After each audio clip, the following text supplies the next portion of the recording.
என் நெஞ்சில் குடியிருக்கும்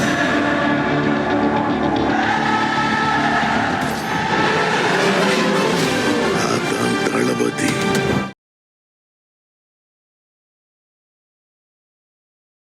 எங்களுடைய கட்சி, எங்க குடும்ப நிகழ்வு, எங்க விழாக்குள்ள நாங்க ஆடுற ஒரு கொண்டாட்டம். ஒரு முதலமைச்சராக இருந்து ரோட்ல இறங்கி ஆடுறது, அதை வந்து சேகர் பாபு ஆல் செட் பண்ணி என்ன ஓகேவா, அதில் தான் அவர் கேட்டது. கரெக்டா கேட்டுட்டு ஒரு ஆட்டம் போட்டது. இவ்வளோ கேவலமத்த வேலை நீங்க பார்த்துட்டு எங்களை வந்து பேசுறீங்க. எலெக்ஷன் பிரச்சாரத்தில் அண்ணாமலை ஆடலையா வேன்லயே உட்காந்து? இப்படி கலா மாஸ்டர் கூட ஒரு ஆட்டம். சார் நீங்கள் நயனா நாகேந்திரன் ஆட்டிருக்காரு, எஸ்பி வேலுமணி ஆட்டிருக்காரு, எல்லாமே அவங்க இதில் ஆடுறதான் சரிங்க. அப்போது நாங்கள் ஆடினா மட்டும் உங்களுக்கு ஏன் கிடுக்கிட்டுன்னு ஆடுது? ஒரு தலைவர் பேசும்போது அதுக்கான இம்பாக்ட் வேற. அது பிரேக்கிங் நியூஸா பெண்கள் பாதுகாப்பு குறித்து, பெண்கள் பாலியல் அத்துமீறல் குறித்து பேசியிருக்காரு. அவர் பேசியிருக்காரு. அப்படிதான் மென்ஷன் பண்ணி சமீப காலமா நாட்கள்ல சொல்றேன். நான் ரொம்ப புரியுற மாதிரி சிம்பிளா முடிச்சிட்டுமா? சமீப காலமா பெண்கள் பிரச்சனை பத்தி அவர் பேசணும்னா டெய்லி பேசணும் சார். தினம் பாலியல் அத்துமீறல் நடந்து கொண்டே இருக்கு. தினம் அந்த பெண்களுக்கு இங்கேருந்து பாதுகாப்பின்மை நடந்துகிட்டே இருக்குது. தினம் வந்து இங்கே கொலைகள் நடந்து கொண்டே இருக்குது. தினம் சொல்லிக்கிட்டே தான் உட்காந்துருக்கணுமா? இந்த ஆட்சி முடிக்கிறதுக்கான வேலை செய்யணுமா? அவர் வந்து ஒரு வாட்டி கோட் பண்ணிட்டது இல்லை, ஒவ்வொரு முறையும் கோட் பண்ண வேண்டிய இடத்துல கோட் பண்ணுறாரு. அதுக்கப்புறம் நாங்கள் தொடர்ச்சியாக அதை வந்து அடிச்சுக்கிட்டு இருக்கிறோம். ஆனால் நான் கேட்க வேண்டிய கேள்வி, ஊடகங்கள் டெய்லி இந்த மாதிரி பிரச்சனை இருக்கே, என்னடா ஆட்சி நடத்துறீங்கன்னு சொல்லிட்டு ஏன் திரும்பவும் இந்த ஆளுகிற அரசாங்கத்தை பார்த்து கேள்வி எழுப்ப மாட்டேங்குது? நாங்கள் உங்கள்கிட்ட அனுமதி கேட்டு முறையாக போராடல அப்படின்னாக்கா, நாளைக்கு வந்து நாங்கள் வந்து ஒரு முக்கியமான நிகழ்வில் தலைவர் வரனாக்கா மறுபடியும் கூட்ட நெரிசல் ஆகுது, மறுபடியும் பிரச்சனை ஆகுதுன்ட்டு இவங்க என்ன பண்ணுவாங்க? இவங்களே வந்து சொல்ல முடியும். ஏன்னா இப்போ சீமான்லாம் வந்து பேசின பேச்சுலாம் ஒன்று இருக்குல்ல, அந்த கூட்டத்தில் தள்ளி வர சாகட்டும், இந்த மாதிரி பல பேர் வந்து கால் பண்ணிச்சுட்டு இருக்காங்க. இவங்க என்ன செய்வாங்கன்னு தெரியாதுன்றதுனால முறைப்படி கேட்குறோம். அனுமதி கொடுக்கல, நீ அனுமதி கொடுக்கலன்றதை பகிரங்கமாக சொல்லிட்டோம். தலைவரும் சொல்கிறார், அழுத்தம் இருக்கானா இருக்குன்னு சொல்கிறோம்ல. உங்களை சந்திப்பு அழைப்பு கொடுக்கும்போது வந்து பேட்டி எடுங்க. இல்லாத போது நீங்கள் பாட்டுக்கு மற்ற இருக்கக்கூடிய செய்திகளை கவர் பண்ணுங்கள். நீங்கள் விஜய் அவர்கள்ட்ட, தலைவர் அவர்கிட்ட பேட்டி எடுக்கிறது தான் உங்கள் அஜெண்டாவா?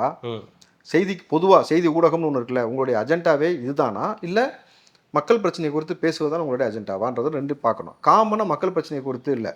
இந்த செய்தியாளர் நீங்கள் சொல்கிறீங்கல்ல, ஒரு செய்தியாளர் தாக்கப்பட்ட பொழுது, கரூரில் வச்சு கடத்தி அடித்து தாக்கப்பட்ட பொழுது உங்களுடைய ஊடகத்தோடைய அரணாக நின்று இதுவரைக்கும் போராடாத நீங்கள் வெக்கங்கட்டு போய் மானங்கட்டு போய் எங்கள்கிட்ட வந்து கேள்வி எழுப்பாதீங்க. ரெட்ரோலோக்ஸ் நெஞ்சங்களுக்கு வணக்கம். நான் கார்த்திக். இன்றைய நேர்காணலில் நம்முடைய இணைந்திருப்பவர் தமிழக வெற்றி கழகத்தினுடைய மாநில செய்தி தொடர்பாளர் திரு ராவுத்தர் இப்ராஹிம் அவர்கள். வணக்கம் சார். வணக்கம் சார். ஒரு நிமிஷம், சப்ஸ்கிரைப் பண்ணாதவங்க சப்ஸ்கிரைப் பண்ணிட்டு ரிச் சேனலை ரெட்ரோலோக்ஸ் ரிச்சும் பண்ணுங்க, அதுவும் தப்பு கிடையாது. ரெட்ரோலோக்ஸ் ரிச் எல்லாத்தையுமே வந்து சப்ஸ்கிரைப் பண்ணுங்க. நல்ல நல்ல விஷயங்களை கண்டனங்களை ஷேர் பண்ணுங்க. ஓகேவா? Okay sir. ஓகே தானே? அப்புறம் ஓர வஞ்சமாக போகிற மாதிரி இருக்கு. ஒரு வஞ்சகமும் கிடையாது. இல்லை சார், சொன்னாதான் சார் பண்ணுறாங்க. அது இத்தனை நாள் தெரியாமல் போச்சு. தமிழக வெற்றி கழகத்தினுடைய 3வது ஆண்டு தொடக்க விழா சிறப்பாக நடந்து முடிஞ்சிருக்கு. உள்ளரங்குலேயே நடந்திருக்கு, பனையூர்லேயே நடந்திருக்குன்றது செய்தியாக இருக்கும்போது அது பற்றிய பேசு பொருள் தான் எங்கே பார்த்தாலும் இருக்குது. அது பாசிட்டிவாகவோ நெகட்டிவாகவோ ஏதோ ஒரு வகையில் அது வந்து அந்த விஷயம் போயிட்டுருக்குன்னும் போது எல்லாரும் வைக்கக்கூடிய ஒரு குற்றச்சாட்டு அப்படின்றது, இது வந்து ஒரு 3ஆம் ஆண்டு தொடக்க விழா, ஒரு பாசிட்டிவான விஷயம் எல்லாம் இருந்தால் கூட பொதுவாக வைக்கக்கூடிய ஒரு சில விஷயங்களை நான் உங்கள்கிட்ட முன்னாடி கேட்குறேன். அந்த நிகழ்ச்சியில் வேல்முருகன் அவர்கள் பாடிய பாடல் ஒரு சர்ச்சையை இப்போ ஏற்படுத்தியிருக்கு. அந்த முருகன் பாடலை வந்து அங்கே பாடினது, அது விஜய் அவர்களை நோக்கி அவர் பாடினது, அதை பற்றி அவர் பாடினதுன்றது ஒரு பெரிய பேசு பொருளை உருவாக்கியிருக்கு. வழக்கு கூட வந்து பதியப்பட்டிருக்கு. இன்னொன்று வந்து அந்த மேடையில் அந்த ஒரு பாட்டு பாடி முடித்தோன்னே அவர் ஆடிய டான்ஸ், அவர் கூட சேர்ந்து ஆடின அந்த டான்ஸ் வந்து ஒரு பெரிய பேசு பொருளை உண்டாக்கியிருக்கு. நிறைய பேர் விமர்சனங்களை முன் வச்சுருக்காங்க. 3ஆவதாக வைக்கக்கூடிய கேள்வி, பொதுவான விஷயங்களை, தமிழ்நாட்டு மக்களுடைய பிரச்சனைகளை தொடர்றதில்லை அப்படின்ற ஒரு மிக முக்கியமான குற்றச்சாட்டு. அதை எப்படி பார்க்குறீங்க? இப்போது அந்த பாடல் பாடியதற்காக யார் மீது வழக்கு பதிவு செய்யப்பட்டதாக செய்தி? விஜய் அவர்கள் மீது வழக்குன்னு, அப்புறம் வேல்முருகன் மீதும் வரும். விஜய் அவர்கள், ஆனந்த் அவர்கள், வேல்முருகன், முருகன், ஆதவர்ஜினா அவர்கள், ஒரு 4 பேர் மாதிரியும். ஆதவர்ஜின் என்ன பண்ணார்? பக்கத்தில் தானே உட்காந்துருந்தார். அதுதான் இவங்களுக்கு சேர்க்கணும்ல ஏதாவது, அதனால் வந்து இப்போ சேர்த்துருக்காங்க. கரெக்டுங்களா? பின்னாடி தான் நீங்கள் உட்காந்துருந்தீங்க இல்லையா? ரைட்டு, உங்கள் நோக்கம் புரிஞ்சிருச்சு. கொஞ்சம் தள்ளி உட்கார்ந்ததுனால உங்க பேர் இல்லைன்னு நினைக்கிறேன். இல்ல டைரக்ட் பின்னாடி உட்கார்ந்து 2 பத்திரிகையாளர்கள், அவங்க பேரை போட்டு விட்டுருந்துருக்கலாம். எனக்கு இந்த பாடலை அழகிய தமிழ் மகன்ற வார்த்தை அது வருது. இவர் நடித்த படம் பேர் அழகிய தமிழ் மகன்றதுனால அந்த வார்த்தை பொருந்தி போயிடுச்சு. அதனால் வந்து அது எல்லாருமே என்ஜாய் பண்ணி வைப் பண்ணாங்க. ஆனால் நீங்கள் இதற்கெல்லாம் நீங்கள் வழக்கு போடுறதா இருந்தால் முதல்ல இந்த இளம் பெரியார்னு சொல்லி பெரியாரை கேவலப்படுத்துகிற மாதிரியான ஒரு வார்த்தை ரைட்டுங்களா? சொன்னது யாருன்னு தெரியும் உங்களுக்கு. இளம் பெரியார்னு சொல்லி ஒருத்தர் வந்து சொல்லிட்டாரு மேடையில் உதயநிதி அவர்களை. பெரியாரை கேவலப்படுத்திருக்காங்கன்னு ஏன் இன்னும் யாரும் கேஸ் போடலன்னு ஒரு விஷயம். நீங்கள் சூரிய நமஸ்காரம் செய்யக்கூடிய வழக்கம் பழக்கம் நமக்கு இருக்கா இல்லையா? இருக்கு. அது அதுவும் பொதுவாக ஹிந்து மதத்தில் தான் அதை வந்து பெரும்பாலும் சூரிய பகவானுக்கு நம்ம படையல் போடுறதா வணக்கம் படையல் போடுவாங்களா? அதான் பண்ணுவாங்க. சரி, அப்போ சூரிய பகவானுக்கு வணக்கம் செலுத்துவது, சூரிய பகவானை வணங்குவது, ஒரு கடவுளாக பாவித்து செய்வதுன்றது நமக்கு வழக்கத்தில் இருக்குல்ல. சேகர் பாபு சட்டமன்றத்தில் பேசினாரு, இன்னொரு சூரியன் தான் நமக்கு ஒரு நாளைக்கு 2 சூரியன் ஒதுக்கிதான். ஒரு சூரியன் வந்து கிழக்கே ஒதுக்கக்கூடிய சூரியனும், இன்னொரு சூரியன் வந்து நம்ம உதயநிதி ஸ்டாலின் சொன்னார். இப்போ இது சூரியனை கேவலப்படுத்துகிற மாதிரி உங்களுக்கு யாருக்கும் தெரியலையா? வழக்கு போடலாமா இல்லையா? இது ஒரு பக்கம். அதே மாதிரி ராஜராஜ சோழன் ஒருத்தர் ராஜேந்திர சோழன் சொல்லி சோழர்களோடு ஒப்பிட்டு நம்ம ஸ்டாலின் அவர்களையும் உதயநிதியும் சொன்னாங்க. நம்மளுடைய இந்த ராஜேந்திர சோழனாக இருக்கட்டும், ராஜராஜ சோழனாக மண்ணுக்காக எவ்வளோ பெரிய விஷயங்கள் செஞ்சுருக்காங்கன்னு ஒரு விஷயம் இருக்குல்ல. அவங்களை கேவலப்படுத்துகிற மாதிரி இந்த விஷயம் இருக்குல்ல, இதை நீங்கள் போடணுமா போடக்கூடாதா? சார், இன்னொன்று கல்வியின் தந்தைன்னு ஒருத்தர் வந்து ஒரு ஆள் புகழ்ந்தாங்க. இதுக்கு நம்ம வழக்கு போடணும். ஸோ இந்த மாதிரி பல விஷயங்கள் இருக்குது. நீங்கள் இந்த ஹிந்து மதத்தின் கோட்பாடு பற்றி எடுத்துக்கிட்டாலே இது ஒரு பக்கம், பெரியார் வந்து அவரை எடுத்துக்கிட்டாலும் அது ஒரு பக்கம். இன்னும் சொல்ல போனீங்கன்னாக்கா காமராஜர் ஆட்சின்னு ஒருத்தர் சொன்னார், ஸ்டாலின் செய்கிறது, அதுக்குமே வழக்கு போடணும். ஸோ ஒப்பீட்டு முறையில் வந்து கேவலப்படுத்துகிற மாதிரியான சொல்லாடல்களை இங்கே அவங்க பயன்படுத்தியிருக்கிறாங்கன்றது ஒரு குற்றச்சாட்டு இருக்குல்ல. இதுக்கெல்லாம் யாருமே வழக்கு போடல. அழகிய தமிழ் மகன் அவன் நடித்த அவர் தளபதி விஜய் அவர்கள் நடித்த படம் கரெக்டுங்களா? அதே அழகிய தமிழ் மகன்ற வார்த்தை இந்த பாடலில் வருது. அதை வந்து அவர் பாடும்பொழுது இப்படி பாடுறாரு, அது வந்து பொருந்தி போகுது. எல்லாமே வந்து அதை ஒரு கொண்டாட்ட நிகழ்வாக எடுத்து பார்க்குறாங்களே தவிர நேரடியாக வேறு யாரும் வந்து விஜய் அவர்களை வேறு மாதிரி எதுவும் சித்தரித்து அங்கே சொல்லலைன்னும் பொழுது, நீங்கள் கடவுளுக்கு நிகராகவே உங்களை நீங்கள் ஒப்பிட்டு கொள்றீங்களா திமுக? அப்போ இதெல்லாம் சார், நீங்கள் எலெக்ஷன் காற்றுன்னு ஒன்று இருக்குல்ல, இந்த அடிக்கிற காற்றுல அம்மியே அடிச்சுட்டு போயிடுவாங்க. இதெல்லாம் வந்து பொறி மாதிரி நிற்கவே நிற்காது கேஸு. முட்டா பிள்ளைங்க இவனுக்கு அது தெரியாமல் விளம்பரத்துக்காக, இதை முழுக்க விளம்பரத்துக்காக செய்யப்படக்கூடிய ஒரு வேலை, அவ்வளோதான் சார். இது இல்லை, இன்னொரு பக்கம் அடுத்தது கேள்வி தான் இந்த நடனம் ஆடுறது. அதாவது அந்த நிகழ்ச்சியில் ஒரு பாடி முடிச்சதுக்கு அப்புறம் தான் அது எல்லாமே நடக்குது. பாடி முடிச்சதுக்கப்புறம் விஜய் அவர்கள் போய் அவராக தான் கேட்குறாரு, உங்கள் கூட நடனம் ஆடலாமா அப்படின்ற ஒரு இதை வைக்கிறாரு. அவர் ரொம்ப சந்தோஷமாக இதை நான் எதிர்பார்க்கவே இல்லை கண்டிப்பாக அப்படின்னு சொல்லிட்டு அவரும் அவருடைய குழந்தையும் விஜய் 3 பேருமே வந்து ஆடுறாங்க. ஒரு தலைவனா இது வந்து ஒரு சரியா? இது ஒரு எப்படி ஒரு தலைவன் வந்து இப்படி வந்து டான்ஸ் ஆடலாம், அதுவும் அவங்களோட நிகழ்ச்சியில் போய் சும்மா ஒரு இது பண்ணுறது. இன்னும் நடிகரான அந்த மனநிலையிலேருந்து அவர் மாறவே இல்லை, இன்னொரு நடிகராக தான் இருக்காரு அப்படின்ற ஒரு விஷயத்த வந்து பதிவு பண்ணுறாங்க. இது பெரும்பாலும் பத்திரிகையாளர்களும் அரசியல் தலைவர்களும் நிறைய பேர் இதை வந்து ஒரு குற்றச்சாட்டாகவே தலைவர்கள். சரி, ரைட்டு, இதை குற்றம் சொன்னவெல்லாம் தலைவன். சரி, ரைட் சார். அதாவது சுதந்திர தினம் என்னைக்கு, குடியரசு தினம் என்னைக்குன்னு தெரியாமல் ஒருத்தர் பேசினார். யார்? முதலமைச்சர். சட்டமன்றத்துக்குள்ளேயே உட்காந்து ஆளுகின்ற அதிமுகன்னு முதலமைச்சர் பேசினார். புரியுதுங்களா? சில முக்கியமான இந்த மாதிரியான நிகழ்வுகளில் போய் ஒரு முதலமைச்சர் டான்ஸ் ஆடினாரு, இவங்க ஆடினாங்க அவங்க ஆடினாங்கன்னா அது ஒரு பேசும் பொருள். முதலமைச்சருடைய தொகுதியில் பெண்கள் நடனம் ஆடலாம் சார், ஒரு முதலமைச்சர் கேண்டிடேட்டே போய் ஆடலாமான்னு கேட்குறாங்க. அதுக்கு தான் வந்தேன் நான். இருங்க, இப்போது சேகர் பாபு பின்னாடி இருந்து கைத்தட்டி ஆடினாரா முதலமைச்சர் ஆடும் பொழுது? உற்சாகப்படுத்தினாரு. இந்த உற்சாகமானத்தை பற்றி என்ன கேட்கல, ஆடினாரா ஆடலையா? அதான் சார் அப்படின்னு உற்சாகப்படுத்தினாருன்ற. சேகர் பாபு ஒரு அமைச்சர், ஹிந்து அறநிலைத்துறை அமைச்சர். ஓகே, அவர் ஆடி இருக்கிறாரு. ஒரு முதலமைச்சர் ஒரு நிகழ்வில் ஆடுறாரு, முதலமைச்சராக இருந்து கொண்டே ஆடுறாரு. கரெக்டுங்களா? நாங்கள் எங்களுடைய கட்சியுடைய 3ஆம் ஆண்டு விழாவில் எங்கள் தலைவர், அதுவும் வந்து ஒன் லாஸ்ட் டான்ஸ்ன்னு சொல்லி மலேசியாவில் அதோட நிப்பாட்டினது. இது இவர் வேற மாதிரிலாம் ஆடிருக்க மாதிரி வேல்முருகன் எப்படி ஆடினாரோ அதே பார்த்து இமிட்டேட் பண்ணி அவர் சும்மா அதே மாதிரி ஒரு ஃபன்னுக்காக அவருக்காக ஆடி காமிச்சார். ஏன்னா வேல்முருகன் அந்த அளவுக்கு பாருனால அவரை சந்தோஷப்படுத்துறதுக்காக ஓடி போய் வேல்முருகன் கண்ணத்தை பிடிச்சி ஒரு முத்தம் கொடுத்தாரு. பார்த்தீங்கன்னா கொடுத்துட்டு வேல்முருகன் மாதிரி ஸ்டெப் போட்டு காமிச்சாரு. அது ஒரு எங்களுடைய கட்சி, எங்கள் குடும்ப நிகழ்வு, எங்கள் விழாக்குள்ளே நாங்கள் ஆடுற ஒரு கொண்டாட்டம். ஒரு முதலமைச்சராக இருந்து ரோட்டில் இறங்கி ஆடுறது, அதை வந்து சேகர் பாபு ஆல் செட் பண்ணி என்ன ஓகேவா அதில் தான் அவர் கேட்டது. கரெக்டா? கேட்டுட்டு ஒரு ஆட்டம் போட்டுது. இவ்வளோ கேவலமத்த வேலையை நீங்கள் பார்த்துட்டு எங்களை வந்து பேசுகிறீங்க. எலெக்ஷன் பிரச்சாரத்தில் அண்ணாமலை ஆடலையா வேன்லேயே உட்காந்து? இப்படி கலா மாஸ்டர் கூட ஒரு ஆட்டம். சார், நீங்கள் நயனா நாகேந்திரன் ஆட்டிருக்காரு, எஸ்பி வேலுமணி ஆட்டிருக்காரு, எல்லாமே அவங்க இதில் ஆட தான் செய்றீங்க. அப்போது நாங்கள் ஆடினா மட்டும் உங்களுக்கு ஏன் கிடுக்கிட்டுன்னு ஆடுது? இல்லை, இதில் வந்து ஜெயக்குமார் அவர்களும் வந்து இதை சொன்னார். அவர் சொன்னது தான் வந்து யார்? ஜெயக்கடாவா? ஜெயக்குமார். இல்லை சார், ஜெயக்கடான்னு சொல்லி ஜெயக்கடா கிடையாது, அந்த ஜெயக்கடான்னு சொல்லி கன்ஃபியூஸ் ஆயிடுச்சு. சொல்லுங்க. ஜெயக்குமார் அவர்கள் என்ன சொல்றாருன்னா, இந்த மாதிரி வந்து ஒரு குற்ற உணர்ச்சி இல்லாமல் ஆடுறாரு. கரூர் சம்பவத்தில் 41 பேரை வந்து இது பண்ணிட்டு ஒரு குற்ற உணர்வே இல்லாமல் இப்படி மேடையில் வந்து எப்படி ஆட முடியும் அப்படின்ற ஒரு கேள்வி முன்வைக்கிறேன். நான் ஆடுறதை மட்டும் தான் சொன்னேன். அவர் மற்ற விஷயங்கள் சொன்னார். அது சொன்ன அந்த வருமானம் அதை பற்றிலாம் அவர் சொல்லியிருந்தாரு. அதற்கு முதல்ல அருகதை இல்லை, எங்களை பற்றி இப்படி ஊழல் சக்தி இல்லை அதிமுகவோட பாஜக கூட்டணியில் நாங்கள் இருக்கோம்னு சொல்கிறதுக்கெல்லாம் வந்து தகுதி கிடையாது, ஊழல் சக்தின்னு சொல்கிறதுக்கு தகுதி கிடையாதுன்னு சொல்லிட்டு தான் இந்த வார்த்தையும் அவர் பயன்படுத்துகிறார். இந்த மானஸ்தை வரா சொம்ப தூக்கி உள்ளவைன்னு சொல்லுவாங்க, கேள்விப்பட்டீங்களா? கேள்விப்பட்டீங்களா? குற்ற உணர்ச்சியில் எங்களை சொல்கிற ஏய் வேலை கேட்டு வந்த பிள்ளை ஒரு பிள்ளை, அதுகிட்ட இவர் என்ன வேலை பார்த்தாருன்னு போய் பாருங்கள், செய்தி இருக்கும், அவ்வளோ செய்தி இருக்கும்.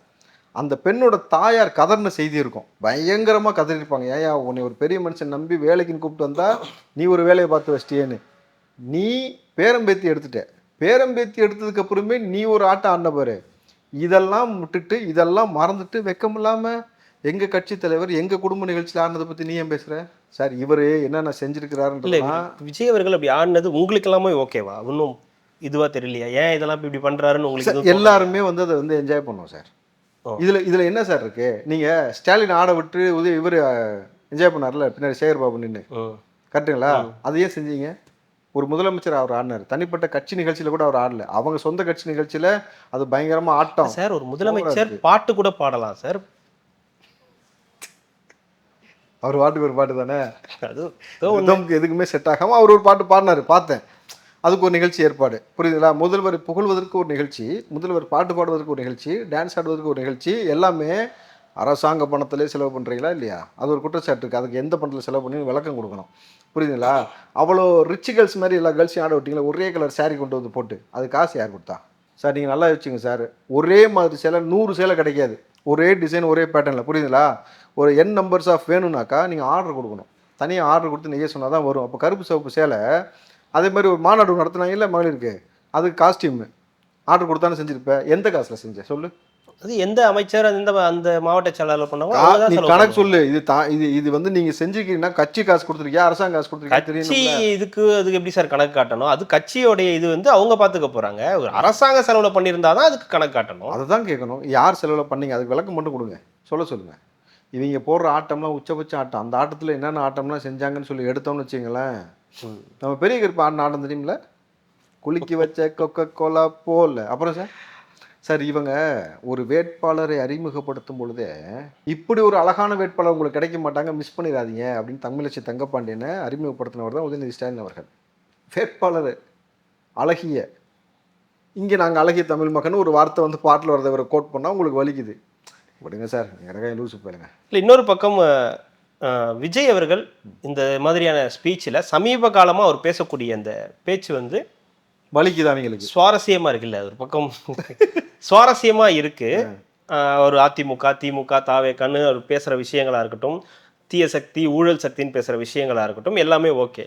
ஆனால் மக்கள் பிரச்சனைகள் குறித்து சமீப காலமாக எந்த விதமான விஷயங்களையும் விஜய் அவர்கள் ஒரு மேடைகளில் பேசலை. அதாவது அவர் கடைசியாக பேசுனது ஈரோடு சந்திப்பில் தான் மக்கள் பிரச்சனைகள், அங்கே இருக்கக்கூடிய மக்கள் பிரச்சனைகளை பற்றி பேசினார். அதுக்கப்புறம் ஒரு கிறிஸ்மஸ் விழாவில் கலந்துக்கிட்டார். அதற்கப்புறம் கலந்துக்கிட்ட எந்த நிகழ்ச்சியிலையுமே இந்த 25ஆம் தேதி நடந்த போன மாதம் நடந்த 25ஆம் தேதியிலையும் பேசலை, நேற்றும் வந்து பேசலை. என்ன காரணம்? மக்கள் பிரச்சனைகளையே பேசாமல் ஒரு தலைவர் எப்படி கடந்து வர முடியும், அதுவும் தேர்தல் நெருக்கத்தில்? மக்கள் பிரச்சனையை பேசுவது மட்டும் கிடையாது, மக்களுக்கு இவ்வளோ பெரிய பிரச்சனை இருக்குன்னு சொல்லி தான் அவர் அரசியல் கட்சி ஆரம்பித்து களத்துக்கு வந்ததே நம்பர் 1. மக்கள் பிரச்சனையை பற்றி தான் பொது மேடைகளில் அவர் வந்து கலந்து கொள்ளக்கூடிய எல்லா நிகழ்ச்சியிலையும் பேசுகிறார். 3வது, மக்கள் பிரச்சனை பற்றி பேச சொல்லி தான் செய்தி தொடர்பாளர் இருக்கிறோம்ல, எங்கள் எல்லாத்தையும் வந்து ஊடகங்களில் உட்காந்து பேசுகிறாங்கல்ல, நேரடியாக தாவேகா சார்பாக அதிகாரப்பூர்வ செய்தி தொடர்பாளர்கள் கொள்கை பரப்பு செயலாளர்கள் வந்து உட்கார்றோம். திமுக சார்பில் அப்படி நீ வந்து உட்காந்தியா? ஏன் உட்காரல? வாடகை வாயெல்லாம் பிடிச்சி உட்கார வச்சு இல்ல, உங்களுடைய குற்றச்சாட்டு திமுக ஆதரவாளர்கள் பத்திரிகையாளர்கள் அப்படி வராங்க, பத்திரிகையாளர்கள்ன்ற பேர்ல திமுக ஆதரவாளர்களா வராங்கன்றத நம்ம எல்லாமே பாக்குறோம். ஆனா எங்களுடைய கேள்வி, தாவேகா தலைவர் பல விஷயங்களை அட்ரஸ் பண்ண மாட்டேங்கிறாரு. அதாவது ராவுத்தர் இப்ராஹிம் போய் பேசுறதுக்கும் அந்த மாநில செய்தி தொடர்பாளர்கள் பேசுறதுக்கும் விட ஒரு தலைவர் பேசும்போது அதுக்கான இம்பாக்ட் வேற. அது பிரேக்கிங் நியூஸா பெண்கள் பாதுகாப்பு குறித்து, பெண்கள் பாலியல் அத்துமீறல் குறித்து பேசியிருக்காரு. நான் சொன்னது நான் அப்படி சொல்லவே, நான் அப்படி கோட் பண்ணவே இல்லை. அவர் பேசியிருக்காரு, அப்படிதான் மென்ஷன் பண்ணி சமீப நாட்கள்ல சொல்றேன். நான் ரொம்ப புரியுற மாதிரி சிம்பிளா முடிச்சிட்டுமா? சமீப காலமா பெண்கள் பிரச்சனை பத்தி அவர் பேசணும்னா டெய்லி பேசணும் சார். தினம் பாலியல் அத்துமீறல் நடந்து கொண்டே இருக்கு, தினம் அந்த பெண்களுக்கு இங்கேருந்து பாதுகாப்பின்மை நடந்துகிட்டே இருக்குது. தினம் வந்து இங்கே கொலைகள் நடந்து கொண்டே இருக்குது. தினம் சொல்லிக்கிட்டே தான் உட்காந்துருக்கணுமா, இந்த ஆட்சி முடிக்கிறதுக்கான வேலை செய்யணுமா? அவர் வந்து ஒரு வாட்டி கோட் பண்ணிட்டது இல்லை, ஒவ்வொரு முறையும் கோட் பண்ண வேண்டிய இடத்துல கோட் பண்ணுறாரு. அதுக்கப்புறம் நாங்கள் தொடர்ச்சியாக அது வந்து அடிச்சுக்கிட்டு இருக்கிறோம். ஆனால் நான் கேட்க வேண்டிய கேள்வி, ஊடகங்கள் டெய்லி இந்த மாதிரி பிரச்சனை இருக்கே, என்னடா ஆட்சி நடத்துறீங்கன்னு சொல்லிட்டு ஏன் திரும்பவும் இந்த ஆளுகிற அரசாங்கத்தை பார்த்து கேள்வி எழுப்ப மாட்டேங்குது? நேராக டிவிக்கே கிளம்பி வந்துடுறாங்க, தூக்கி கேமரா தூக்கிட்டு வாயை தூக்கிட்டு. புரியுதுங்களா? யாருமே இவ்வளவு ஊடகம் இருக்குல்ல, ஏன் அதை பற்றி கேள்வி எழுப்பலை? ஏன் ஊடக கடத்தி வச்சு அடிக்கிறாங்க? அவர் எதுக்கு போய் காசாக கேட்டார்? இங்கே இருக்கக்கூடிய கனிம வளங்கள் திருடை செய்தி அதை வந்து செய்தி ஆக்குவதற்கு முயற்சி செஞ்ச நபரை கடத்தி வச்சு அடிக்கும் பொழுது ஊடக வேலை ஒருத்தன் போகிறார்ல, ஏன் போகிறார்ல? சார் உங்களுக்கு நீங்கள் தான் நிற்கணும் ஃபஸ்ட்டு, அதுக்கப்புறம் தானே கட்சி வந்து நிற்கும். ஒவ்வொரு கட்சியாக அவங்களுக்கு சப்போர்ட் பண்ணோம். கட்சியை சார்ந்த நாங்கள் குரல் கொடுக்குறோம். எல்லாருமே இதில் குரல் கொடுத்தாங்க, எல்லா கட்சியை சார்ந்தவங்களும் குரல் கொடுத்தாங்க. அதான் சார் சொல்கிறேன், கட்சியை சார்ந்த நாங்கள் குரல் கொடுக்குறோம். ஊடகத்தை சார்ந்த நபர் கடத்தி வச்சு அடிக்கிறாங்க கரூர் மாவட்டத்தில். நீ செந்தில் பாலாஜிக்கு பயந்துருக்கியா, ஸ்டாலினுக்கு பயந்துருக்கியா? ஒரு ஊடகம் கூட பேச மாட்டேற. நெல்சன் சேவியன்னு ஒரு ஆள் அந்த இதில் இருக்கிற நீ ஏன் பேச மாட்டேற? இத்தனைக்கு நீ நின்று ஜெயிச்சிருக்கிற வேற, கரெக்டுங்களா? எலெக்ஷன் நின்று பத்திரிகை சார்பாக நின்னார்ல, எலெக்ஷன் நின்று ஜெயிச்சிருக்கிற நீ ஒரு வார்த்தை கூட இத்தனைக்கும் அந்த ஆளோட சேனல், அவர் அங்கே தான் வேலை செய்கிறார், பேசலை. எந்த ஊடக வேலையும் மொத்தமாக சேர்ந்து ஆர்ப்பாட்டம் பண்ணல. புதிய தலைமுறை சேனலோடைய நம்பர் மாறினுச்சு, முடக்கிடுச்சுன்னு போராடின நீங்கள் இதுக்காக போராடல. அப்போது எதற்கு பேசணும் எதுக்கு பேசக்கூடாதுன்னு தெரியாமல் ஒரு ஆண் நிறுவனம் உங்களுக்கு அஜெண்டா கொடுச்சுன்னா அதுக்கு பின்னாடியே போகக்கூடாது. அதுக்கு நாங்கள் ஆளும் கிடையாது. அவ்வளோதான் நான் சொல்லுவேன் சார். இன்னொரு பக்கம் மக்கள் சார்ந்த போராட்டங்கள் தாவேக்கா பண்ணுறாங்களா அப்படின்ற ஒரு கேள்வி வருது. அதாவது நிறைய பிரச்சனைகள் இங்கே இருக்குது தமிழ்நாட்டில். அது பணியாளர்கள், அரசு பணியாளர்கள், தூய்மை பணியாளர்கள், மருத்துவ பணியாளர்கள் அப்படின்னு ஏகப்பட்ட பிரச்சனைகள் இங்கே இருக்குது. இதில் எங்கெல்லாம் தாவேக்கா இருக்குன்ற ஒரு கேள்வி வருது. இதை பற்றிய தலைமை என்ன புரிதலில் இருக்குது, இல்லை என்னென்ன போராட்டங்கள் எடுத்திருக்கீங்கன்ற பல கேள்விகள் இருக்குது. இந்த கேள்வியெல்லாம் நான் உங்ககிட்ட தான் கேட்கணும்னு என்கிட்ட பல கமெண்ட்டுகள் வருது. ஏன்னா இதை நீங்கள் வந்து என்ன எப்படி சொல்கிறாங்க நான் சொல்லிடுறேன். நீங்கள் வந்து ராவத்தர் கூட உட்காரும்போது ஜாலியாக பேசுகிறீங்க, ஆனால் மற்றவர்கள்ட்ட உட்காரும்போது கேள்விகள் கேட்குறீங்க. ஏன் இதெல்லாம் அவர்கிட்ட கேட்க மாட்டேங்க? இந்த பணியாளர்கள் போராட்டங்கள் இதில் வந்து தாவேக்காவுடைய நிலை என்னவா இருக்குது?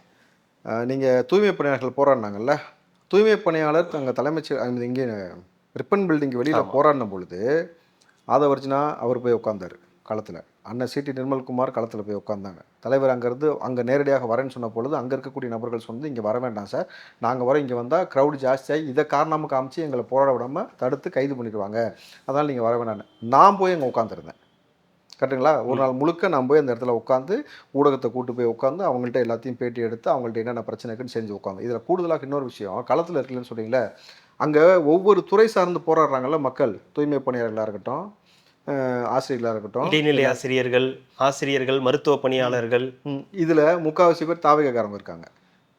அவங்க எல்லாமே காரங்க மீன்ஸ் தாவேக்கா உறுப்பினர்களாக. Yes, okay. அப்போ நாங்கள் களத்தில் போராடுறது நாங்கள் தான், உங்களை எதிர்த்து கேள்வி கேட்கறது நாங்கள் தான், உங்களுக்கு எதிர்த்த குரல் கொடுக்கறது நாங்கள் தான். கேட்கறது போராட்டங்களை முன்னெடுக்கிறதுன்னு ஒரு இருக்கு. பொதுவாகவே இப்போ திமுக எதிர்கட்சியாக இருந்தால் பல பிரச்சனைகள்ல அவங்க வந்து வாலண்டியரா போயிட்டு அவங்களுடைய கருத்துக்களை தெரிவிப்பாங்க, அவங்களுக்காக ஆதரவா நிப்பாங்க, நாங்க ஆட்சிக்கு வந்தா இதெல்லாம் செய்வோம்னு சொல்லுவாங்க. ஆனா இப்ப இருக்கக்கூடிய எதிர்க்கட்சி வந்து போராடினா ஏன்டா போராடுறீங்கன்னு கேட்பாங்க. இல்ல, இப்ப இருக்கிற எதிர்க்கட்சிகள் அதிமுகவும் சரி நீங்களும் சரி போராட்டம் களத்திலேயே பெருசா இல்லையே, பெருசா அவர்களுக்காக குரல் கொடுக்கலையே, ஒரு போராட்டங்களை முன்னெடுக்கலையே அப்படின்ற ஒரு குற்றச்சாட்டு இருக்கு இல்லையா? இங்கே அதான் சொன்னல, பெரும்பாலும் எல்லா போராட்ட நிகழ்வுகளும் நாங்கள் போய் பங்கு பெறுறோம், கலந்துக்கிறோம். நீங்கள் வந்து இன்னொரு விஷயம் ரொம்ப சிம்பிளாக புரிஞ்சுக்கணும். அன்னைக்கு தேடி வந்து ஒரு பிரச்சனையை உருவாக்கி மக்களை போராட வச்சது திமுக அரசாங்கம். ஓகே, இன்னைக்கு தன்னிச்சையாக மக்கள் வந்து போராடுறோம் அந்த திமுக அரசாங்கத்தை எதிர்த்து. ஆனால் கேள்வி கேட்கறது, அன்னைக்கு இருக்கும்போது வாங்க போராடலாம், இன்னைக்கு ஏன் போராடுறீங்க? ஆசிரியர் போராடினா கையை உடைக்கிற, காவல்துறையை வச்சே கையை உடைக்கிற, அவங்க வந்து மயக்க நிலைக்கு போகிற வரைக்குமே அவங்களுக்கு எந்த ஒரு மருத்துவ உதவியோ இயற்கை உபாதையும் கழிப்பதற்கான எதுவும் செய்யலை. தூய்மை பணியாளர்கள் பீச்சில் இறங்கி, நீங்கள் இன்னும் சொல்ல போனால் சாக்கடை வரைக்கும் இறங்கி தற்கொலை முயற்சி வரைக்கும் போனதுக்கப்புறம் எதுவுமே செய்யலை. ஒரு ஆசிரியர் தற்கொலை பண்ணி இறந்து போயிட்டாரா சார்? கண்ணன் என்ன செஞ்சீங்க அரசாங்கம்?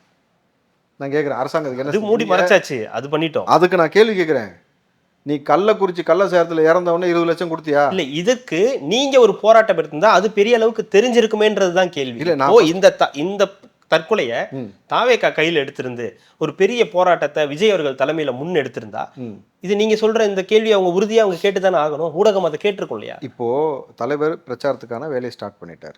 அவர் இனி களத்துக்குள்ள வரும்பொழுது இந்த கேள்வி எல்லாமே அரசாங்கத்துக்கு முன் கேள்வி எழுப்பப்படும். நம்ம அன்னைக்கே அதை கொடுத்து நாங்கள் செய்தி தொடர்பாளர்கள் நாங்கள் அன்னைக்கே பேசிட்டோம். கட்சி தலைமையிலேருந்து அதுக்கு ஒரு அறிக்கை கொடுத்துட்டோம். தொடர்ச்சிய களத்தில் வந்து நம்ம போய் பார்த்துருக்குறோம். நாங்கள் கேட்குற இன்னொரு கேள்வி என்னன்னாக்கா, நீ கள்ளக்குறிச்சியில் இறந்தவங்களுக்கு வந்து 20 லட்சம் கொடுத்தேல, கள்ளச்சாரத்தில் குடிச்சு இறந்தவங்களுக்கு இந்த ஆசிரியருக்கு என்ன கொடுத்தீங்க, எவ்வளோ கொடுத்தீங்க, என்ன பண்ணீங்க? ஏர் ஷோவில் இறந்து போனாங்களா 5 பேர், அவங்களுக்கு இது வரைக்கும் யார் இறந்தாங்க, அவங்களுக்கு என்ன நிதி கொடுத்தீங்கன்னு கேள்வி எழுப்பிட்டுருக்கோம். ஒன்றும் பதில் கிடையாது. ஒருத்தனை இங்கே 3 பேர் சேர்ந்து கஞ்சாவை போட்டுட்டு போதையை போட்டு வெட்டினா எங்களை ட்ரெயினில் வச்சு ஞாபகம் இருக்கலாம். அத்தனை வெட்டு 18 வெட்டுக்கு மேலே வெட்டி இயல்பு நிலைக்கு மாறான வெட்டுகள், அதெல்லாம் வந்து ரத்தப்போக்கு ஏற்பட்டு அவன் வந்து பெட்லேருந்து எந்திரிச்சு போகிறதே கஷ்டம். ஒரே நாளில் வெட்டு விழுந்து அடுத்த 24 மணி நேரத்துக்குள்ள அவன் வந்து கிளம்பி இங்கேருந்து வட மாநிலத்துக்கு ட்ராவல் பண்ணி போயிட்டான்றீங்க. அது தீவிர சிகிச்சை கொடுத்து அவனை சரி பண்ணியாச்சு. எப்படி அது பண்ணியாச்சு சார். அதுதான் எப்படி அதுதான் இதைத்தான் கேள்வி. இந்த திருட்டுத்தனம் அயோக்கியத்தனத்துக்கு தான் எங்களுக்கு விளக்கம் வேணும்னு கேட்குறோம். புரியுதுங்களா? அது எப்படா அத்தனை விட்டு வாங்கினவே ஒரே நாளில் கிளம்பி ட்ராவல் பண்ணி பீகாருக்கு போயிருக்க முடியும்?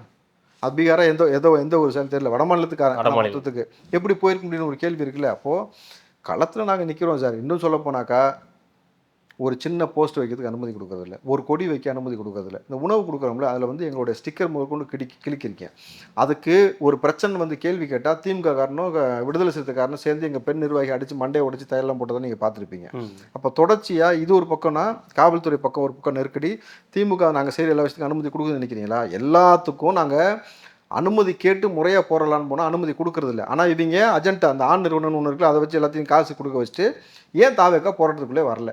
இப்படி ஒரு அஜெண்டா சார். உங்களுக்கு கார்னர் பண்றாங்கன்ற ஒரு இது இருக்கா குற்றச்சாட்டு? சார், நாங்க நேரடியா எல்லா பிரச்சனைக்கும் உடனடியா போய் நாங்க அனுமதி கேட்கறோம், அனுமதி கொடுக்க மறுத்துறது. இந்த பக்கம் இன்னொரு ஊடகத்தளத்தையும் வச்சு இவன் ஆண் நிறுவனம் என்ன பண்றது, அஜெண்டா கொடுத்து தாவேக்கா களத்துக்குள்ள வரவே இல்லைன்னு இப்படி ஒரு செட் பண்றது. நாங்க உங்கள்கிட்ட அனுமதி கேட்டு முறையா போராடல அப்படின்னாக்கா, நாளைக்கு வந்து நாங்க வந்து ஒரு முக்கியமான நிகழ்வுல தலைவர் வரனாக்கா மறுபடியும் கூட்ட நெரிசல் ஆகுது, மறுபடியும் பிரச்சனை ஆகுதுன்ட்டு இவங்க என்ன பண்ணுவாங்க, இவங்களே வந்து சொல்ல முடியும். ஏன்னா இப்போ சீமெல்லாம் வந்து பேசின பேச்சுலாம் ஒன்று இருக்குல்ல, அந்த கூட்டத்துக்குள்ள தள்ளி விடுற சாகட்டும், இந்த மாதிரி பல பேர் வந்து கால் பண்ணிச்சுட்டு இருக்காங்க. இவங்க என்ன செய்வாங்கன்னு தெரியாதுன்றதுனால முறைப்படி கேட்குறோம், அனுமதி கொடுக்கல. நீ அனுமதி கொடுக்கலன்றதை பகிரங்கமாக சொல்லிட்டு தலைவரும் சொல்லிட்டார். அழுத்தம் இருக்கானா இருக்குன்னு சொல்கிறோம்ல, அதை பிரச்சனை வெளிப்படையாக சொல்கிறார். நிர்மலா என்ன சொல்லிட்டாரு, இதற்கு மேலே என்ன வேணும், நாங்கள் எல்லாத்துக்கும் களத்தில் நிற்க தான் சார் இருப்போம். அதான் போனல 3 மாதம் தானே உன் ஆட்டம், இது வரைக்கும் ஆட்டல ஆடு, நாங்கள் களத்துக்குள்ளே வந்து உன்னை எங்கேயாவது விரட்டுறோம். இனிமேட்டு இந்த மக்கள் இந்த மாதிரி போராடாத மாதிரி நிகழ்ச்சியை நாங்கள் ஏற்படுத்துகிறோம். இந்த மாதிரி போராட்டம் இருக்காது, அவங்களுக்கு ஒரு நல்ல வாழ்க்கை அமையும். செய்தியாளர்களை சந்திக்கிறது அப்படின்றது அதுவே ஒரு பெரிய கேள்வியா மாறி இருக்கு. சமீபத்தில் நடந்த இந்த NDTVயோட சம்மிட், அந்த முக்கியமான நிர்வாகிகள் எல்லாருமே வந்து விஜய் அவர்களை சந்தித்து சில மணி நேரம் ஒரு 45 நிமிடங்கள் கிட்ட பேசிட்டு வந்தாங்க. அதை பேசிட்டு வந்ததுக்கு பிறகு அவர்கள் விஜய் அவர்கள் என்ன சொன்னாருன்றத வந்து ஒரு பேட்டியாவே இன்டர்வியூவாவே எல்லாருமே வந்து கொடுத்தாங்க. இது ஒரு பெரிய பேசு பொருளா மாறுச்சுன்றது தெரியும் உங்களுக்கு. செய்தியாளர்களை சந்திக்க மாட்டாரா? செய்தியாளர்களை சந்திக்கிறதுல என்ன பிரச்சனை? ஏன் செய்தியாளர்களை சந்திக்கக்கூடாது? அப்படியே நீங்கள் செய்தியாளர்களை சந்திக்கும் போது ஏன் முதல்ல ஒரு நேஷனல் மீடியாவை பார்த்து சந்திக்கிறீங்க? தமிழ் ஊடகங்கள்லாம் உங்களுக்கு வந்து அவ்வளோ மோசமாக, அவ்வளோ கேவலமாக வந்து இருக்கான்ற பல கேள்விகள் வந்து இருக்குது. இது பொதுவாகவே இப்போ பொதுமக்கள்கிட்டே இந்த கேள்வி வர ஆரம்பிச்சிருச்சு. ஏன் செய்தியாளர்களை சந்திக்க மாட்டேங்கிறாங்க? நீங்கள் யார் சந்திச்சா NDTVயில் திமுக சார்பா? என்னைக்கு சார் அந்த NDTV நிகழ்ச்சி நடச்சுன்னு அதை பற்றி தானே கேட்குறீங்க? அதில் திமுக சார்பாக யார் கலந்துக்கிட்டா? திமுக சார்பாக முதலமைச்சர் கலந்துக்கிட்டாங்க, உதயநிதி ஸ்டாலின் கலந்துக்கிட்டாங்க, கனிமொழி கலந்துக்கிட்டாங்க, அன்பில் மகேஷ் கலந்துக்கிட்டாரு, எதிர்கட்சியிலேருந்து எடப்பாடி இவங்கெல்லாம் கலந்துக்கிட்டாங்க, உங்கள் கட்சியிலேருந்து அருண்ராஜ் அவர்கள் கலந்துக்கிட்டாரு. ஓகே. இப்போ செய்தியாளர் சந்திப்பு நடத்தணும். ஒரே நேரத்தில் நீங்கள் எந்த கேள்வி கொடுத்து பதில் கொடுத்து முன்னாடி தான் கேள்வின்னு ஆர்டர் வைஸ் கேட்காம, ஸ்டாலின் அவர்களே அப்படி ஒரு நிகழ்வில் ஆட்சி 4.5 வருஷம் செஞ்சுருக்காருல்ல, ஒரு செய்தியாளர் சந்திப்பு அப்படி நடந்திருக்கா? ஒரு ஊடகமாவது எனக்கு நேர்மையாக சொல்லு, கேள்வி இதை தான் கேட்கக்கூடாது, இந்த கேள்வி தான் சார் கேட்க போகிறோம், இதான் நம்பர் லிஸ்ட் கூட, ஆர்டரை மாற்றி கேட்டேன்னு பின்னாடி செய்கிறது என்ன, நீங்கள் என்ன கேள்வி அடுத்த கேள்வி என்னன்றது எனக்கு பதில் தெரியும்னு சொல்லிட்டு இவர் முந்துக்கிட்டே விட சொன்னார். ஞாபகம் இருக்கா உங்களுக்கு ஸ்டாலின் அவர்கள்? அந்த மாதிரி இல்லாமல் நீங்கள் நேர்மையாக செய்தியாளர் சந்திப்பு இது வரைக்கும் நடத்திருக்கீங்களா 4.5 வருஷத்தில்? ஸ்டாலின் அவர்கள் அஜெண்டா பேசிஸ் இல்லாமல் சந்திச்சிருக்கீங்க? சரி, இல்லை பதில் இல்லை இருங்க, நீங்கள் சந்திக்கலை, புரியுதுங்களா? நாங்கள் விஜய் அவர்கள் தெளிவாக ஒரு ஸ்டேட்மெண்ட்டில் கொடுக்குறாரு, செய்தியாளர் எப்போ சந்திக்கணும் எனக்கு தெரியும், அவர்களை பார்த்து எனக்கு ஒரு அச்சமும் கிடையாது, பயம் கிடையாது, உரிய நேரத்தில் நிச்சயமாக சந்திப்பேன் இருப்பார். சந்திக்கிறாரு. இல்லை சார், கேள்வி அது இல்லை. இப்போ ஏன் உங்களுக்கு ஒரு கேள்வி வைத்தால் அதை வந்து ஒரு திமுக பக்கம் அதை திருப்பி விடுறீங்க, இல்லை ஸ்டாலின் அவர்கள் பக்கம் திருப்பி விடுறீங்க? விஜய் முதலமைச்சரை ஏன் சந்திக்க செய்தியாளர்களை சந்திக்க நான் என்ன பண்ணணும் நான் தான் முடிவு முதலமைச்சரை வந்து நீங்க வந்து ஏன் இது பண்றீங்க கேள்வி சார். நான் என்ன பண்ண தானே முடிவு பண்ணோம். Okay. நீங்க முடிவு பண்ண முடியல. தலைவர் என்ன செய்யணுன்றதை அவர் தான் முடிவு பண்ணுவார். நீங்க ஏன் அவசரப்படுறீங்க? உங்களுக்கு சந்திப்பு அழைப்பு கொடுக்கும்போது வந்து பேட்டி எடுங்க. இல்லாத போது நீங்கள் பாட்டுக்கு மற்ற இருக்கக்கூடிய செய்திகளை கவர் பண்ணுங்க. நீங்கள் விஜய் அவர்கள்ட்ட தலைவர் அவர்கிட்ட பேட்டி எடுக்கிறது தான் உங்கள் அஜெண்டாவா? செய்திக்கு பொதுவாக செய்தி ஊடகம்னு ஒன்று இருக்குல்ல, உங்களுடைய அஜெண்டாவே இதுதானா இல்லை மக்கள் பிரச்சனையை குறித்து பேசுவதுதான் உங்களுடைய அஜெண்டாவான்றது ரெண்டு பார்க்கணும். காமனாக மக்கள் பிரச்சனையை குறித்து இல்லை. இந்த செய்தியாளர் நீங்கள் சொல்கிறீங்கல்ல, ஒரு செய்தியாளர் தாக்கப்பட்ட பொழுது கரூரில் வச்சு கடத்தி அடித்து தாக்கப்பட்ட பொழுது உங்களுடைய ஊடகத்தோடைய அரணாக நின்று இதுவரைக்கும் போராடாத நீங்கள் வெக்கங்கட்டு போய் மானங்கட்டு போய் எங்கள்கிட்ட வந்து கேள்வி எழுப்பாதீங்க. உங்கள் துறை சார்ந்த ஒருத்தரை கடத்தி வச்சு சார் இது மெயின் ஸ்ட்ரீம் மீடியா, நாளைக்கு அவங்க கொண்டு விட்டா பெரிய விஷயமாயிரும் தெரிஞ்சதுக்கப்புறம் காவல்துறை போய் மீட்டு வராங்க, புரியுதுங்களா? இல்லாட்டி நேரம் புதைச்சாதான் அது வந்து சாமானிய மக்கள்லாம் கேள்வி கேட்டால் அப்போ என்ன ஆவானே உங்களுக்கு தெரியாது, புரியுதுங்களா? அப்படி தான் வந்து இஸ்லாமிய சகோதரர் ஒருத்தர் கேள்வி கேட்டு பள்ளிவாசலுக்கு காலையில் வெளியில் வரும்போது வெட்டி கொண்டீங்க, லாரி ஏற்றி ஒருத்தரை கொண்டீங்க, கரெக்டுங்களா? ஐயாக்கள் வெட்டுப்பட்டது, இந்த மாதிரி பல கதைகள் இருக்குது. ஏன் சகாயம் ஐஏஎஸே ஒரு போடா இல்லையா? என் உயிருக்கு பாதுகாப்பு இல்லைன்னு சொல்லிட்டு ஒரு பெண் உயர் அதிகாரி போகிறாங்கல்ல, கொஞ்ச நேரத்துக்கு முன்னாடி வந்து நான் செத்துருப்பேன் தீ வச்சு விட்டாங்கன்னு சொல்லி ஒரு செய்தி நம்ம பார்த்தோமா இல்லையா? அப்போது உன் துறை சார்ந்த நபருக்காக நீ முதல்ல போராடு, இந்த ஆளுங்கட்சியை கேள்வி கேளு, தீரத்தோடு மானத்தோடு வீரத்தோடு கேள்வி கேட்டு எங்கள்கிட்ட வா. விஜய் அவர்கள் செய்தியாளர் சந்திக்காதனால இங்கே நாடு நாசமாக போல, இங்கே ஒரு ஆட்சி நடந்துகிட்டு இருக்குல்ல, அதனால தான் நாசமாக போயிட்டு இருக்கு. அதை முதல்ல பாரு. ஒருவேளை செய்தியாளர்களை சந்திச்சா இன்னும் வந்து அது தாவேக்காவுக்கு இன்னும் ஒரு கூடுதலாக நான் என்ன சொல்கிறேன், நீ உன்னுடைய துறைக்கே கேள்வி கேட்காத வெண்ண எதுக்கடா என்கிட்ட வரன்னு ஒரு கேள்வி இருக்குல்ல சார். உன் துறை சார்ந்த நபர்களை கடத்தி கொண்டு போய் அடிக்கும் போது அதையே கேள்வி கேட்கல, நேராக ஏன் இங்கே வர? அதுக்கு போராடிட்டு அதை முடிச்சுட்டு எங்கள்கிட்ட வா, அதுக்கப்புறம் பேசுவோம். திமுக வெர்சஸ் தாவேக்கா, இது களம், இதுதான் கலை யதார்த்தம் அப்படின்னு சொல்லி விஜய் அவர்கள் சொல்றாரு. ஆனால் இன்னொரு பக்கம் திமுகவும் அதிமுகவும் திமுக வெர்சஸ் அதிமுக, ஸ்டாலின் அவர்கள் சொல்லும்போது திமுக வெர்சஸ் என்டிஏ கூட்டணி அப்படின்னு தான் அந்த கேமை வந்து பண்ணுறாங்க. இதுதான் தொடர்ந்து நடந்துக்கிட்டு இருக்கு. இதை எப்படி வந்து நீங்கள் மாற்ற போறீங்கன்னு ஒரு கேள்வி இருக்கு இல்லையா? இது வந்து விஜய் அவர்கள் நேற்று அவர்களுடைய பேச்சிலிருந்து என்ன புரிஞ்சுக்குதுன்னா, நமக்கு விசில் சின்னத்தில் ஓட்டு போடுறவங்கள அந்த சின்னத்தில் ஓட்டு போட வைக்க வேண்டியது உங்களுடைய வேலை, அதுக்கான வேலையை மக்களோட சேர்ந்து நான் பார்க்குறேன் அப்படின்ற ஒரு வார்த்தையை சொல்லும்போது அப்போ தான் அங்கே கேள்வி வருது, களம் எப்படி மாற்றுறதுக்கு தயாராக இருக்கீங்க? உங்கள் தலைவர் என்ன ஸ்ட்ராட்டஜி வச்சிருக்காரு இந்த களத்தை மாற்றுறதுக்கு? திமுக வெர்சஸ் தாவேக்கான்னு மாற்றுறது மாதிரி தானே இருக்கு. நம்புறீங்களா? உறுதியாக அதை நம்புறீங்க? உங்களுக்கு தெரியுதா? இல்லை சார், திமுக வெர்சஸ் அதிமுக தான் இத்தனை வருஷமா இங்கே இருக்குன்றது உங்களுக்கு தெரியும். வருஷம் இருந்ததுன்றது விஜய் அவர்கள் வருவைக்கு முன்னாடி சார். நான் கேட்குறேன், இந்த எலெக்ஷன் கூட்டணின்னு வர்றதுக்கு முன்னாடி வரைக்கும் ஏடிஎம்கேயோட ரோல் என்னவா இருந்தது? அது ஒரு பர்செப்ஷன்ல தேர்ட் பிளேஸ்ல இருக்காங்க. ரெண்டாவது, அவங்க எந்த பொது பிரச்சனையும் பெருசா வாய திறக்கல. ஏதாவது ஒரு விஷயத்துக்கு நம்ம தான் அவங்க பேசுறாங்க, அவங்களோட செயல்பாடு பெருசா இல்லை. ஊடகம் தொடர்ச்சியாக தாவேக்கா வைசஸ் திமுக இதை பற்றி தானே செய்தி பார்த்துக்கிட்டே இருந்துச்சு. இன்னும் சொல்ல போனால் திமுக செய்திகள் அதிகமாக வருதோ இல்லையோ, தாவேக்கா செய்திகள் வந்து கொண்டே இருந்ததா இல்லையா? அப்போது களம் ஆல்ரெடி மாறிடுச்சு. அதே மாதிரி காமன் பீப்புள்கிட்ட நீங்களுமே போய் கேளுங்க. அதை தான் அவர் சொன்னார், பொய்யான கருத்து திணிப்பு ஒரு விஷயத்த செய்கிறாங்க, கடுப்பு திணிப்புன்னு இருக்கு. நீங்கள் நானுமே போவோம். ஏன் நீங்கள் நானுமே போன இடத்துல எவ்வளோ பேர் சொல்லியிருக்காங்க, வெளிப்படையாக சொல்லுவோம், தாவேக்காக தான் நாங்கள் ஓட்டு போட போகிறோம், தாவேக்காக தான் போடுவோம், உங்களை தான் பார்க்குறோம் நாங்கள். இல்லை, எனக்கு அன்னைக்கு ஆச்சரியமா இருந்தது. நம்ம 2 பேர் சாப்பிட்டுட்டு இருந்தோம், ஆப்போசிட்ல நம்மள்ட்ட பேசவே இல்லை அவர். ஆனால் டக்குன்னு அவர் நம்ம கிட்ட நாங்களாம் அதுக்கு தான் ஆசைப்படுறோம் அப்படின்னு ஒரு கொஸ்டின் மார்க் வச்சார். அப்போது களம் இதுதான். நமக்கு தெரியும் கிரவுண்ட் ரிலேட்டு, இவங்களுக்கு ஆண் நிறுவனத்தின் மூலம் வரவங்களுக்கு தெரியாது. தனியாக ஆண்மகனாக நின்று நம்ம ஊடகம் நடத்துகிற நமக்கு தெரியும். களம் ஏற்கனவே மாறிடுச்சுன்றதுனால பிரச்சனை இல்லை. இன்னும் அவர் சொன்ன வார்த்தையோட சூச்சம் இருக்குல்ல, நான் பார்த்துக்கிறேன், நல்ல மக்களோடு சேர்ந்து நான் பார்த்துக்கிறேன், அதை நீங்கள் பார்ப்பீங்க. தலைவர் களத்தில் இறங்கிறதுக்கான வேலையை தொடங்கிட்டாரு. அது என்னன்றது உங்களுக்கு லைவாக நீங்கள் பாருங்கள். சர்ப்ரைஸ் நிறையா இருக்குது, அடி செம்மையாக இருக்கும். நீங்கள் களத்துக்கு வரப்போகிறாருன்ற செய்திக்கு அப்புறம் தான் மிக முக்கியமான ஒரு செய்தி இப்போ நம்ம பேசுறதுக்கு முன்னாடி வந்துச்சு. 6ஆம் தேதியிலேருந்து விருப்ப மனு பெறலாம் அப்படின்ற ஒரு விஷயம் 14ஆம் தேதி வரைக்கும் இருக்குன்றது. அடுத்து என்ன அப்படின்ற ஒரு கேள்வி இருக்குது. விருப்ப மனு யார் யாரெல்லாம் எலெக்ஷனில் போட்டி நினைக்கிறீங்களோ தாவேக்கா சார்பில் விருப்ப மனு நீங்கள் பெறலாம், பூர்த்தி பண்ணி கொடுக்கலாம். அதுக்கப்புறம் நேர்காணல் நடக்கும். அதுக்கப்புறம் முறையாக யாருன்றதை அனௌன்ஸ்மெண்ட் வரும். இது எல்லாம் நடக்கக்கூடிய ஒரு விஷயம், எல்லாரும் நடக்கக்கூடியது தான். நாங்கள் எதிர்பார்க்குறதெல்லாம் நிறைய வேறு ஏதோ சில விஷயங்கள் எதிர்பார்க்குறோம். நடக்கும் சார், எல்லாம் நடக்கும். கண்டிப்பாக அடுத்தடுத்த நிகழ்வுகளில் தொடர்ந்து பேசலாம். மிக்க மகிழ்ச்சி. நன்றி. நன்றி சார். என் நெஞ்சில் குடியிருக்கும்